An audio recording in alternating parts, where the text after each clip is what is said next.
Well, stepping down but not bowing out. Rupert Murdoch is handing the top job at his media entertainment conglomerate 21st Century Fox to his son James. The succession plan announced on his own news network. And a bit of breaking business news now in our parent company, 21st Century Fox. Rupert Murdoch has just announced he's giving the CEO position to his son, James Murdoch. What a legacy in that family for the Murdochs. Absolutely. Wow. And it will continue to stay that way, according to this plan. It's the final reveal of the family succession plan that has been in the works for years. It was always expected that the sons would rise. But 4 years ago, the UK hacking scandal derailed plans. James Murdoch found himself at the centre of the disaster in his role as head of News International and looked like his reputation was beyond rehabilitation. So tarnished was the company that Murdoch Sr. was forced to split it into two. Newspapers quarantined on one side and entertainment on the other. Not one to be deterred, Rupert created a succession plan to fit the new structure. Following the split, James was plucked from the newspaper mess in London and parachuted into the safer position of Chief Operating Officer of 21st Century Fox. Last year, Lachlan was made co-chairman of both companies. And today we learned the 84-year-old is relinquishing his role as CEO of 21st Century Fox to James. Rupert will continue to pull the strings as executive chairman. The other son, Lachlan, has also been promoted. He's now co-executive chairman. Ready to take the reins. Well, what's the importance of that? Unlike a chairman, an executive chairman can meddle. The move has pushed aside trusted advisor to the Murdochs and investor favourite, Chase Carey, who is reported will remain as an advisor.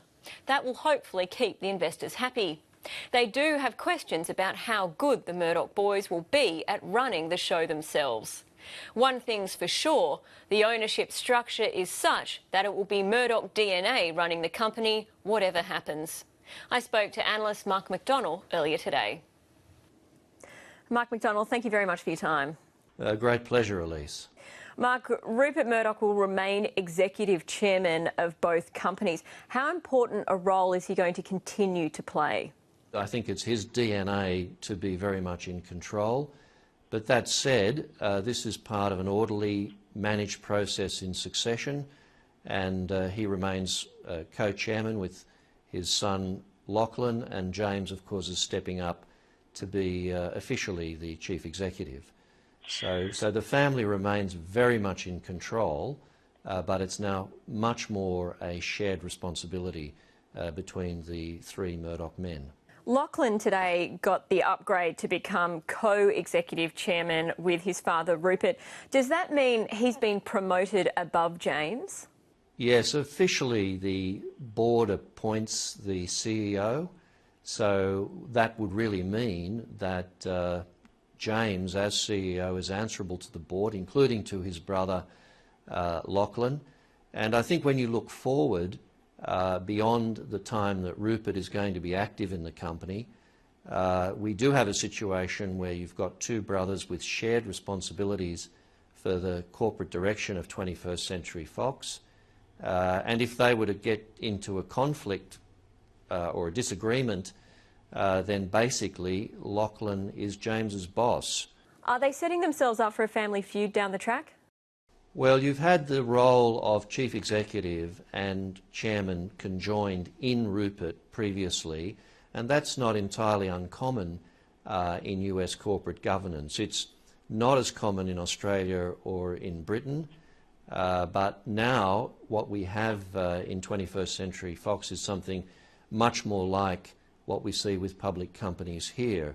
So yes, I mean, potentially there is a conflict. I mean, for example, James may feel that with Lachlan also being co-chairman of News Corp, that he, James, should really step up to replace his father as joint CEO and chairman. In other words, to push Lachlan out.